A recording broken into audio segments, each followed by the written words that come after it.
ಬೆಂಗಳೂರಿನ ಆಡುಗೋಡಿಯ ಬಾಡಿಗೆ ಮನೆಯಲ್ಲಿ ನಗ್ನ ಸ್ಥಿತಿಯಲ್ಲಿ ಪತ್ತೆಯಾದ ಪೂಜಾ ದತ್ತ ಸಾವಿನ ಪ್ರಕರಣವು ದಿನದಿಂದ ದಿನಕ್ಕೆ ತಿರುವು ಪಡಿತಾ ಇದೆ. ಪ್ರಾಥಮಿಕ ತನಿಖೆಯ ವೇಳೆ ಪೂಜಾ ವಾಸವಿದ್ದ ಮನೆಯ ಸ್ಥಿತಿಯನ್ನ ಕಂಡು ಪೊಲೀಸರೇ ದಂಗಾಗಿದ್ದಾರೆ.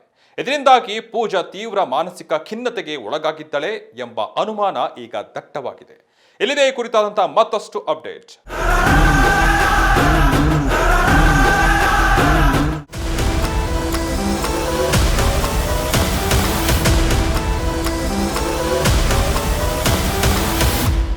ಬೆಂಗಳೂರಿನ ಆಡುಗೋಡಿ ಯುವತಿ ಸಾವಿನ ಪ್ರಕರಣದಲ್ಲಿ ಸ್ಫೋಟಕ ಮಾಹಿತಿ ಬಯಲಾಗಿದೆ.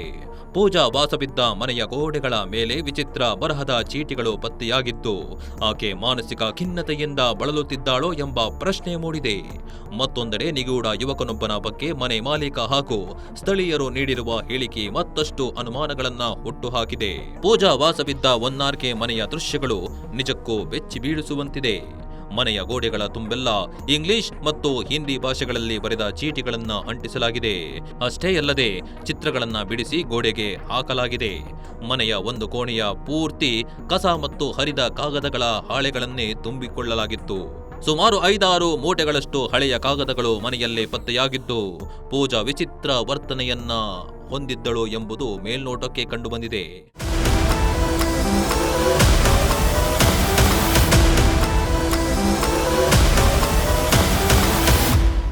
ಜಾರ್ಖಂಡ್ ಮೂಲದ ಪೂಜಾ ದತ್ತ ಕಳೆದ 3 ವರ್ಷಗಳಿಂದ ಬೆಂಗಳೂರಿನ ಆಡುಗೋಡಿಯಲ್ಲಿ ವಾಸವಿದ್ದಳು.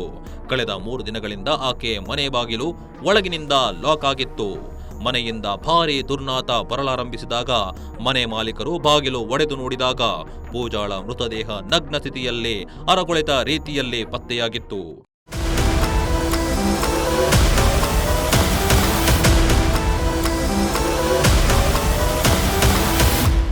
ಪೂಜಾ ಆಗಾಗ ರಸ್ತೆಯಲ್ಲಿ ಒಬ್ಬೊಬ್ಬಳೇ ಬೈದಾಡಿಕೊಂಡು ಹೋಗ್ತಾ ಇದ್ಲು ಎಂದು ಸ್ಥಳೀಯ ನಿವಾಸಿ ಕಿರಣ್ ತಿಳಿಸಿದ್ದಾರೆ.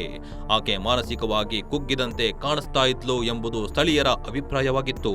ಇನ್ನು ಪೂಜಾ ಮನೆಗೆ ಓರ್ವ ಯುವಕ ಬಂದು ಹೋಗ್ತಾ ಇದ್ದ ಎಂದು ಮನೆ ಮಾಲೀಕರು ತಿಳಿಸಿದ್ದು, ಆತನ ಬೈಕ್ ಸದಾ ಮನೆ ಮುಂದೆ ನಿಲ್ತಾ ಇತ್ತು ಎಂದು ಹೇಳಿದ್ದಾರೆ.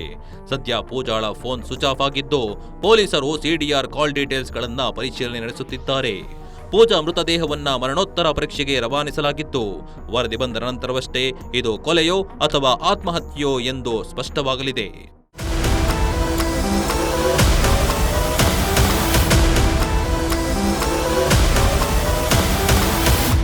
ಇದಾಗಿತ್ತು ಈ ಹೊತ್ತಿನ ವರದಿ. ನಿರಂತರ ಸುದ್ದಿಗಾಗಿ ನೋಡ್ತಾ ಇರಿ ಸಂಪೂರ್ಣ ನ್ಯೂಸ್. ಇದು ನೊಂದವರ ಧ್ವನಿ. ಸಂಪೂರ್ಣ ನ್ಯೂಸ್, ಇದು ನೊಂದವರ ಧ್ವನಿ.